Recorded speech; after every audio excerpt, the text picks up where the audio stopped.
What's up guys, my name is Sean from White Jade Productions, and if you've ever tried getting a cinematic color grade, specifically a moody, dark green, blue, or yellow, kind of just gritty cinematic grade, you'll notice that it doesn't really come out exactly how you'd expect, no matter how many LUTs you use, how many nodes you use, no matter what tutorial you follow, you just can't seem to get it right. So in today's video, I'm gonna break down a film I DP'd called Milagro.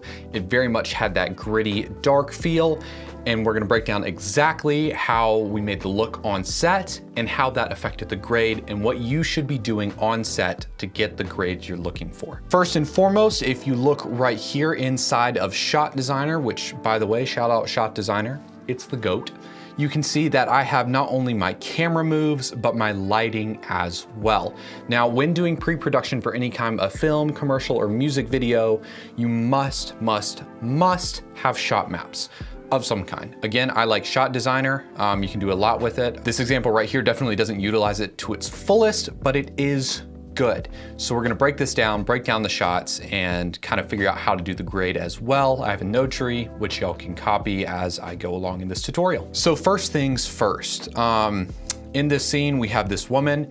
She is walking and we are trucking along with the dolly. First, we have this pan, dolly, and tilt all at the same time. I wanted to start in as much darkness as possible, and as we enter this room where this man has been injured and they're trying to save him, I wanted to reveal that a little bit more. I wanted to keep it very, very dark, reveal into light. Not everything always has to be exposed technically in the proper way. We shoot films, we can be creative. So I kind of wanted to start in darkness. However, that didn't stop me from adding lighting fixtures. At the doors, we can see these Aperture MX lights, which we put cinefoil over just to kind of give it shape. I believe we hung them with Maffer clamps or Super Maffer clamps. I don't quite remember. But we put them up there anyway and you can see them. We changed those colors in the grade too. I wanted a little bit of a yellow. Now behind, I had some Kino flows with 2 green gels, and I think I also had a layer of diffusion on. I might have only flicked on, they were 4 tubes, 2-foot tubes each. I'm pretty sure I only turned on 1 and kept them low, but I have them both back here because we used them for other scenes as well.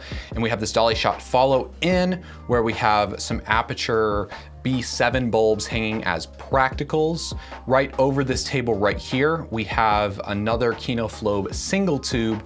These are great because they're fluorescent tubes that are non-flicker. So they're continuous output, and you can replace any normal fluorescent tube with these. And of course, I just left it as is. No gels, no diffusion. It's a practical, but it did most of the lighting in this room in almost all of the scenes. Now, I believe once we moved in here and we got these other shots, we did add an Aperture MX. We also added this quasar over here on the right. You can see that it's the small quasar, and we set it at 2700 Kelvin. And then we also had another MX over here, kind of giving a little bit of an eye light or a catch light. And I think we added another Kino Flow, or we might have swapped them out for the large quasars because we were kind of going in a hurry. But either way, that's what we did. And then we had another light over here and a small quasar over here, adding a little more ambiance to the room.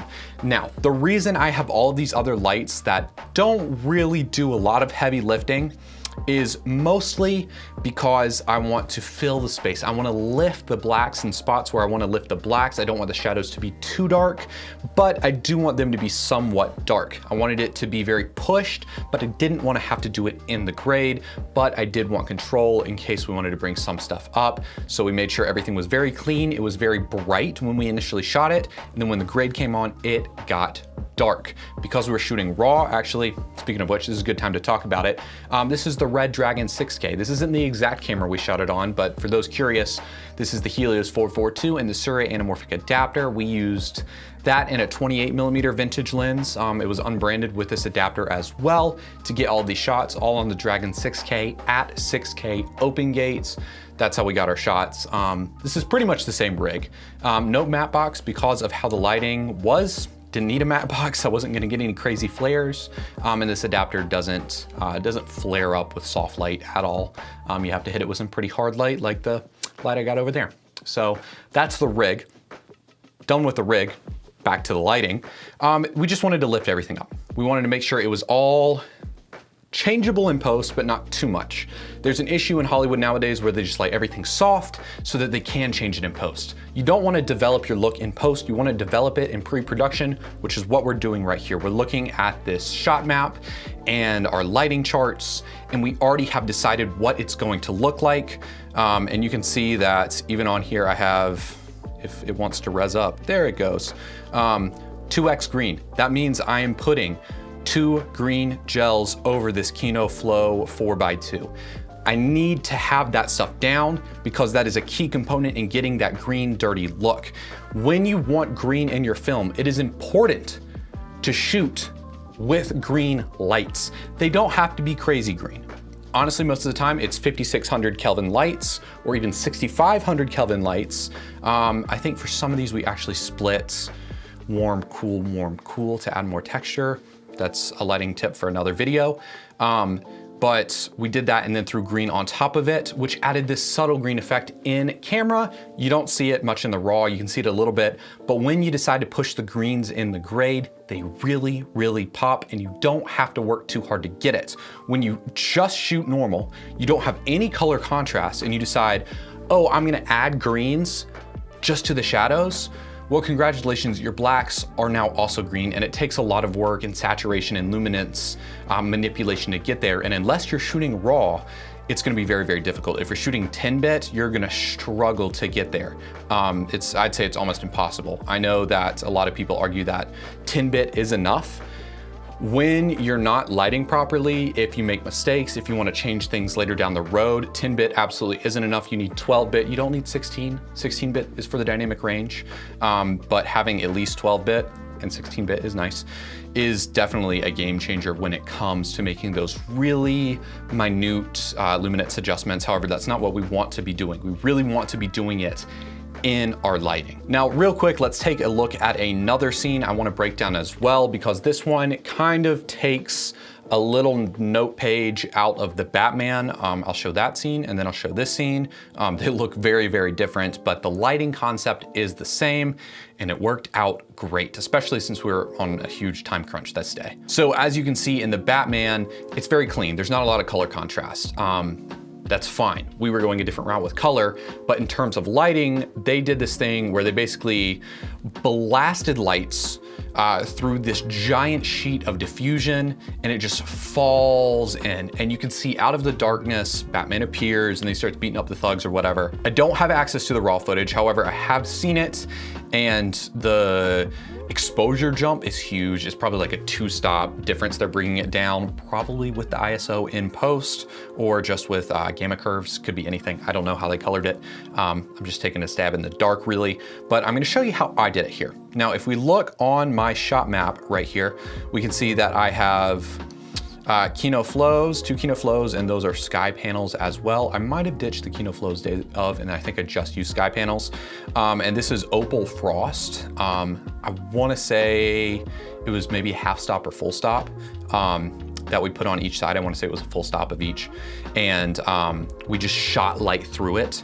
And so it creates this super soft look. I mean, it's literally like, imagine 14 feet softbox, 6.5 feet high. 14 feet long of softbox. It creates a very, very soft image. When you do that, it basically lifts the entirety of your image. Your gamma curve just goes dark, whoop, now we're in the light. It's great because then you have a lot more control over your shadows and your contrast, and everything gets soft. You can add texture where you want it. And since the walls were so textured, you can see at the very beginning of this shot when we're kind of doing the steady cam, we're kind of pulling it back and pulling straight. Tricky shot, by the way.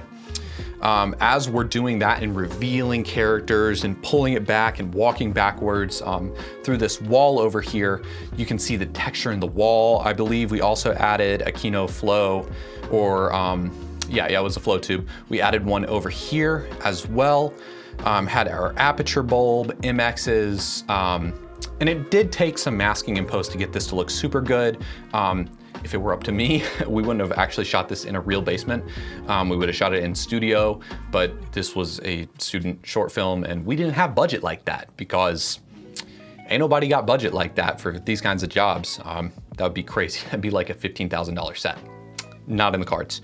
So instead we shot it here, and I wasn't able to pump lights out from the top, but I was able to put some interesting lights in interesting places. And as we get over here, it's not marked on here, but I did end up leaving the Kino Flow tubes up back here, so you could actually still get that green light pumping in this way. However, we did get it really dark. So we bring it over here, and then we move our character in here because we want it in darkness, because there was a plot twist. Go watch the film if you want to see the plot twist. It's in the description, or I'll put it up there somewhere. It's a great film. Watch it all the way through. My buddy Graham Holiday did a great job. By the way, actor Cullen Moss from Outer Banks and Your Honor stars in this film. Pretty cool. Get some Netflix actors on the film. It's dope. Anywho, moving back in here, we have a very similar lighting setup to the scene I previously showed, but it's mainly this big room that we're talking about with that big lighting and those big soft opal frosts just absolutely casting light all over the room. And we do that in order to get that very clean look, and then I can add a little bit of coloration in post just by shifting my tint and my white balance. That's mostly what I'm doing. I'm doing a little bit of work with lift gamma gain, but it's not all that much. Now let's go actually take a look at the grade, and I'll kind of show you how I broke it down. Okay, so here we are in Resolve. We're just gonna go through this first shot, talk about it. Here's the node tree, by the way. Noise reduction, which actually, I never actually used. I had that toggled off a second ago. Just gonna delete it. Radial blur, tilt shift blur. Adding that anamorphic effect in post is doable, especially when shooting on like 1.25 or 133 anamorphic. It's nice to add a little bit more sauce. Again, we're using the Helios, so we already got a bit of swirl. Might add some more. Added a little bit of halation. Like I can toggle that on and off. You barely notice it. I don't want you to notice it. I want it to be subtle. HSL, primaries, which again, are doing the work. Primaries are kicking the butt here. That's how you get your look. It's off your primaries. You can see that's where that green gritty color is coming in. Glow, light rays, which I was not using on this. Glow is, you can see that's adding a little bit of softness to it. I'm not generally a fan of ProMist filters on gritty things. I'm not a fan of them on narrative things. I think they're nice for music videos, weddings, commercials. I try and avoid them on actual films. I have an OLPF on my camera.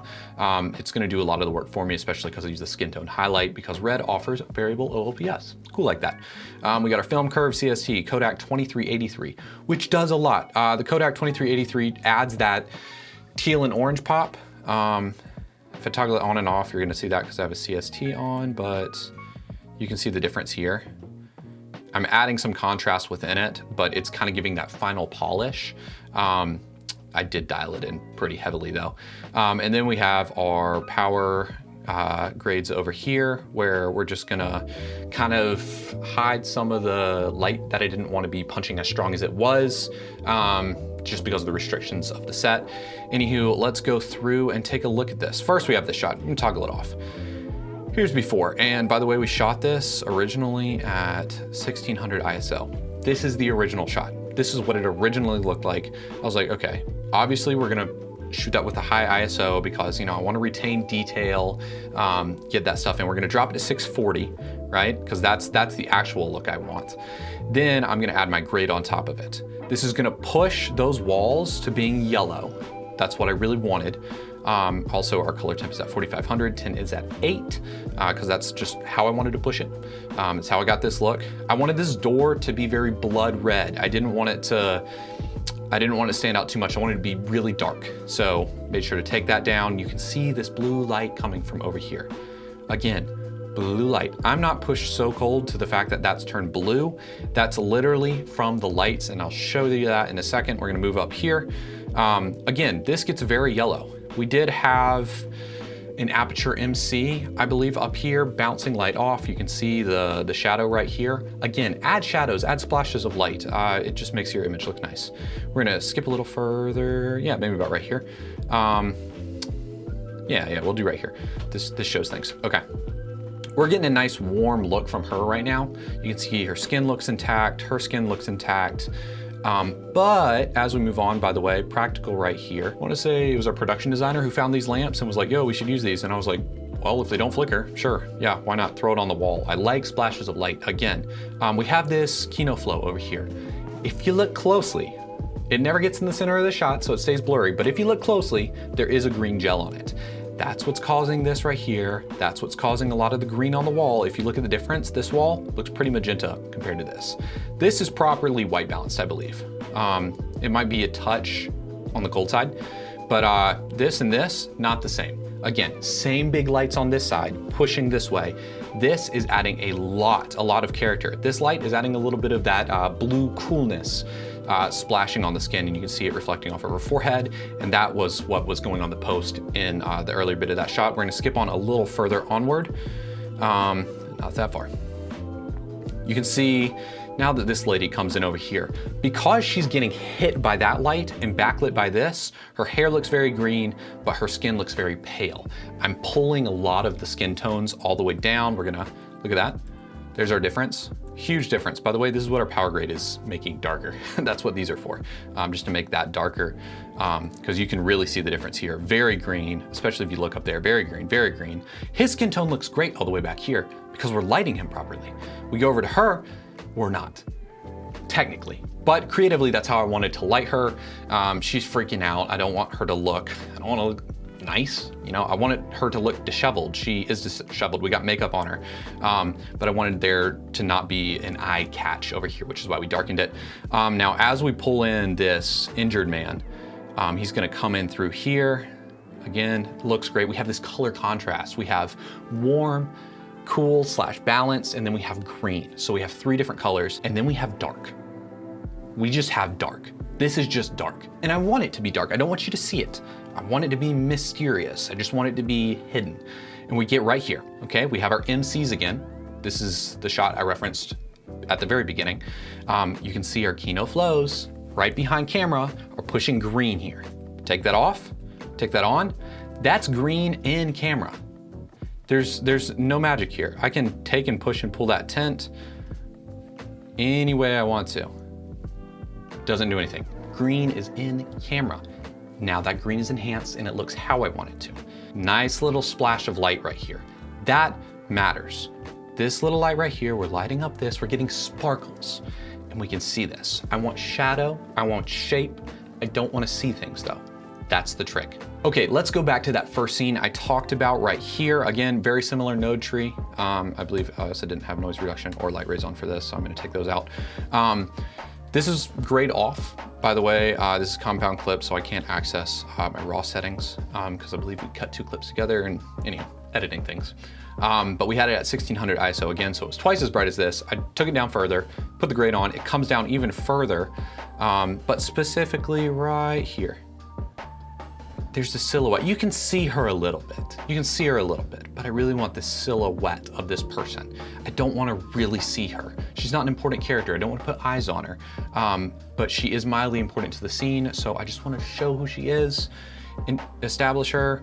She's gonna come in, get lit by this. Again, Kino flows, 2x gels in the back, diffusion. Look at this. We're just creating this nice green light coming in, right? Now we're gonna push further. The dolly is coming in, he hands her something, she and him are getting lit by this. There's a B7 bulb there, a B7 bulb right out of frame, and we have our lights coming down right here as well. That is what's lighting the scene, and I think there's a quasar back here behind that wall. That's what's lighting the scene. That's pretty much it. Now we come in here, go a little further, again that dolly pulls in, we can see it more. Grade on, grade off, grade on, grade off. Remember, it was even brighter.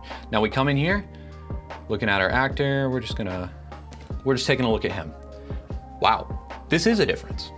This is where we add a lot of green and a lot of texture, but I'm really separating the wall and him. I believe there is some gel on that Kino flow because that's our key light. That's the whole light here. There are some other lights, but that's pretty much it. We are really creating this grade in post, but it still has to do with the lighting. Even though it doesn't look like it, that light is helping significantly create separation between his skin and the wall. If we didn't have that separation, wouldn't work. That's pretty much all I have for this video. If you want to see more breakdowns with the short film we've done, leave a comment below. Thank you guys for watching, like and subscribe, and until next time.